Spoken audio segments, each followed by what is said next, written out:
Hi എല്ലാവർക്കും. അപ്പോൾ Kerala style fish fry എങ്ങനെ ഉണ്ടാക്കാമെന്ന് കാണാം. ആദ്യം നമുക്ക് പെരുംജീരകം എടുത്തിട്ട് നല്ലോണം ഒന്ന് ചതച്ച് ഒന്ന് മാറ്റി വെക്കാം.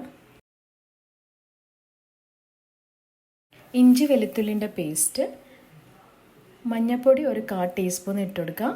പിന്നെ മുളക് പൊടി എരിവിൻ്റെ അനുസരിച്ച് ഒരു 2 ടീസ്പൂൺ ഞാനിവിടെ എടുത്തിട്ടുണ്ട്. അത് ഇട്ടിട്ട് കറിവേപ്പില കുറച്ച്, പിന്നെ ആവശ്യത്തിന് ഉപ്പും ചേർത്തിട്ട് നല്ലോണം ഒന്ന് ആദ്യം കുഴച്ചെടുക്കാം.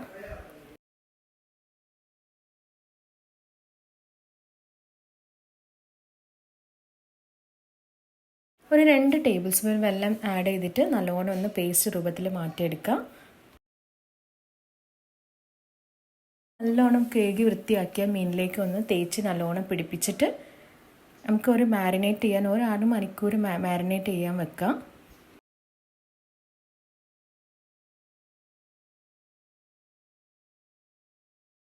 ഇനി ഒരു ഫ്രൈ പാനിലോട്ട് വെളിച്ചെണ്ണ ഒഴിച്ചിട്ട് നമുക്ക് ഒരു 2-3 ടേബിൾ സ്പൂൺ വെളിച്ചെണ്ണ ഒഴിച്ചാൽ മതി. അധികം നമ്മൾ ഡീപ് ഫ്രൈ ചെയ്യേണ്ട ആവശ്യമില്ല.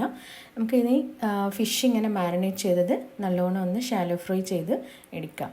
പിന്നെ നമുക്ക് കുറച്ചും കൂടി ടേസ്റ്റൊക്കെ കൂട്ടാൻ വേണ്ടിയിട്ട് ഞാനൊരു ട്രിക്ക് പറഞ്ഞുതരാം.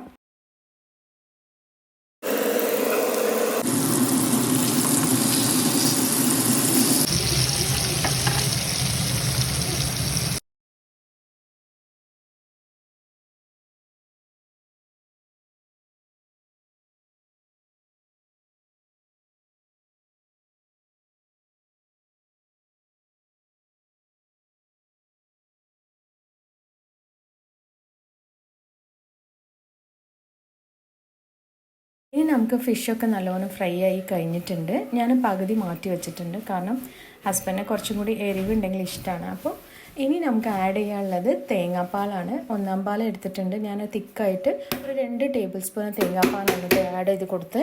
അപ്പോൾ ആ തേങ്ങാപ്പാലും കൂടി ആഡ് ചെയ്തിട്ട് കുറച്ച് നല്ലോണം നമ്മൾ ഫ്രൈ ചെയ്താൽ മതി. ഒരു 2 മിനിറ്റ് നമ്മൾ തിരിച്ച് മറിച്ചിട്ടൊന്ന് ഫ്രൈ ചെയ്ത് കൊടുത്താൽ നമ്മൾ അടിപൊളി കേരള സ്റ്റൈൽ ഫിഷ് ഫ്രൈ ഇവിടെ റെഡിയാണ്.